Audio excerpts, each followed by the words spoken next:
He once failed to KOM a Strava segment just to see what it felt like.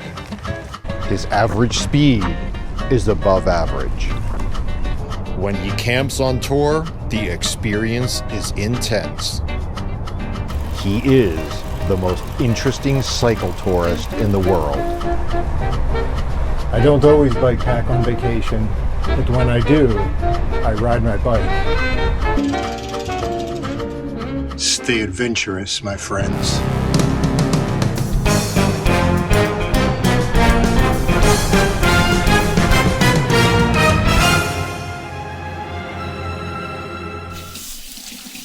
In this video, I'm going to tell you all about the kitchen sink. Not that kitchen sink, this kitchen sink. Originally, I bought the kitchen sink handlebars to solve a problem that I had with regular style drop bars.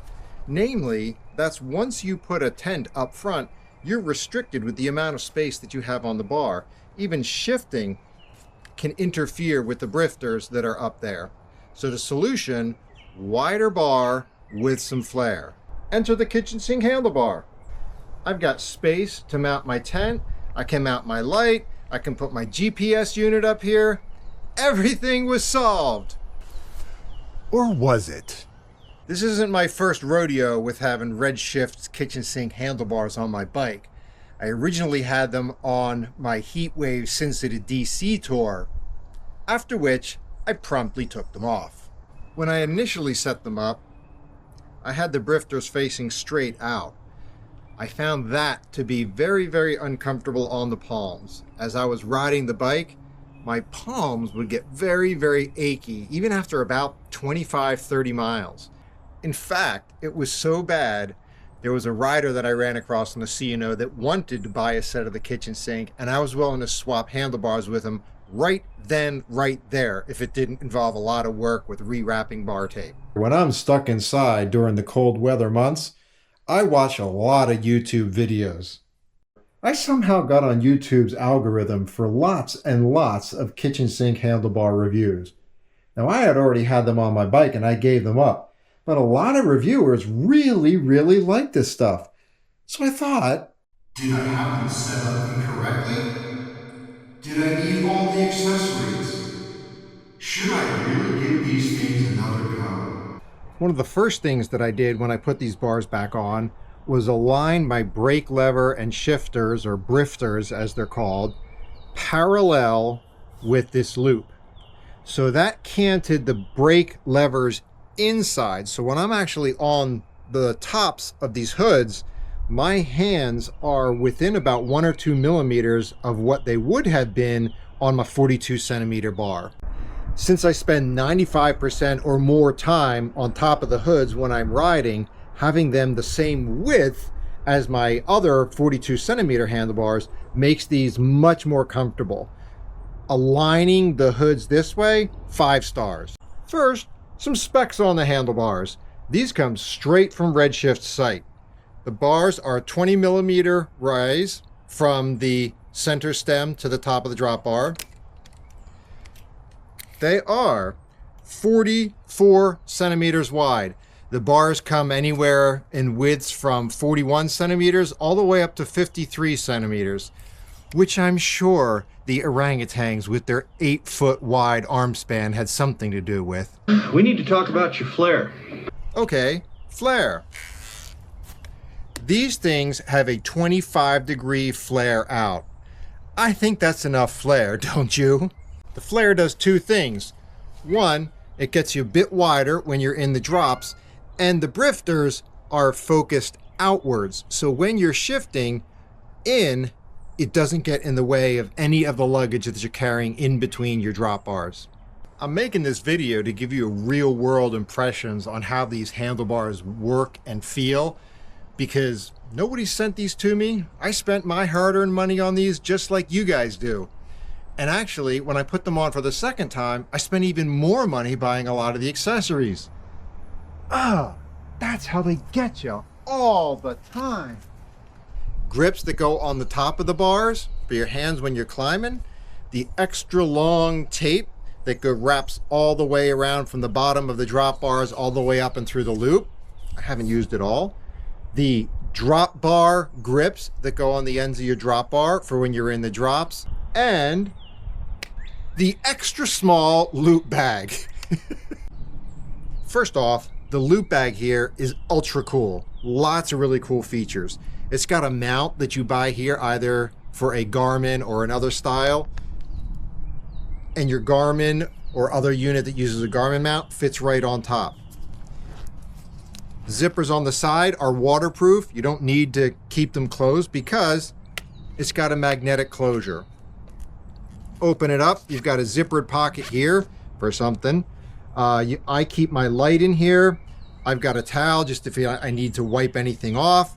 I have my voil straps so I can strap my camera onto my handlebar for videoing, and chapstick for when my lips hurt real bad.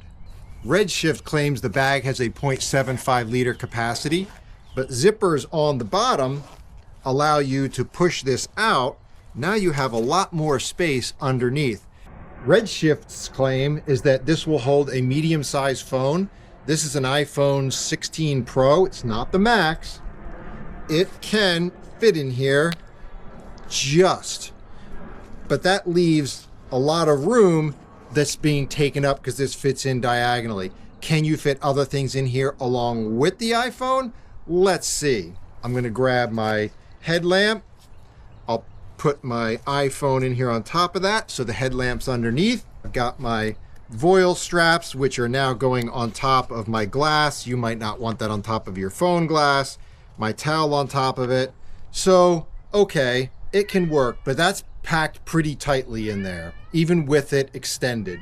Personally, I wouldn't keep my phone in here with all the other stuff stuffed in there. So I'm not going to use it for phone storage. But other than that, it holds all the other things plus like a Cliff Bar for a daily ride. For $85, I'm going to give this one 4 stars. It doesn't do everything I want it to do. Not that it was designed to do that. And I knew that it was going to be smaller going in to be able to place everything in there that I wanted to place in here. I did think that I could use it for more of my video production equipment, but alas, c'est la vie. How well spent was the $85 for the top grips and the bottom grips?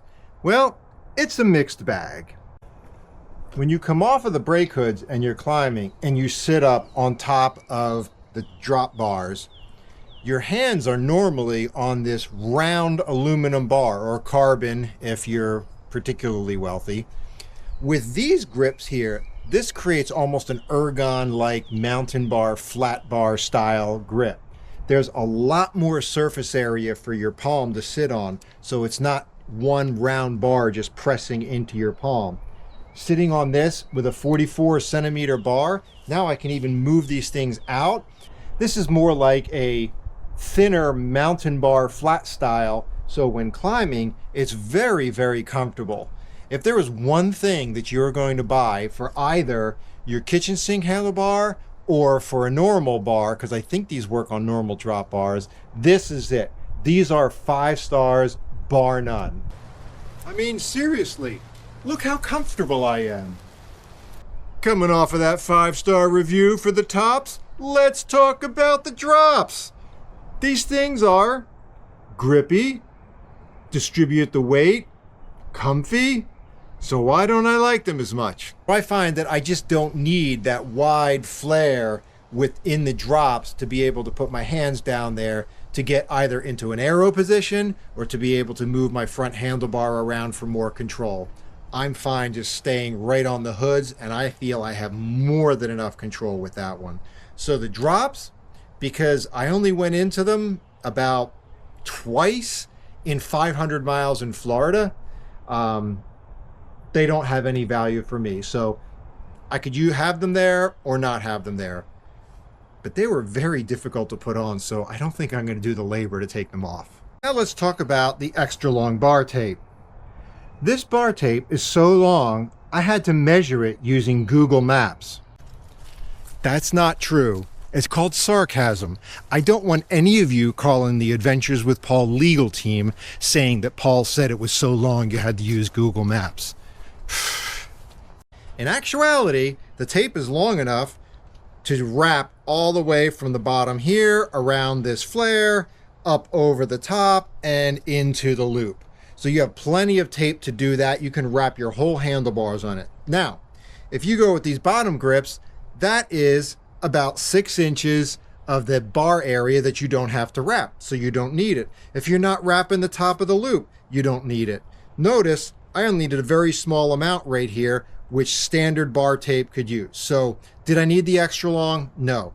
Now, the bar tape itself, you can maybe see it's about 3 millimeters. There's some cushion in it, very nice and cushy. It's got a grippy structure on it, and there's enough for it to wrap around these top grips. Did I say how much I liked these top grips? Would I buy the grip tape from Redshift again? Absolutely. 5 stars. So there you have it. $365 front end on the bike. Would I buy this again? I would buy the bar and these top grips. But you can even put these top grips just on your normal drop bar, so you might not need this whole loop up front. Does the loop give you more real estate for lights and GPSs and a bell? Yep, it certainly does that. So you may want to consider that in your purchase. The loop bar bag, as I said before, is very cool, although my Ornat probably has more functionality. This bag, though, is just so cool. The drop grips, probably would not spend the extra money on those again, but I just don't go into the drops. As always, keep the wheels side down and stay adventurous, my friends.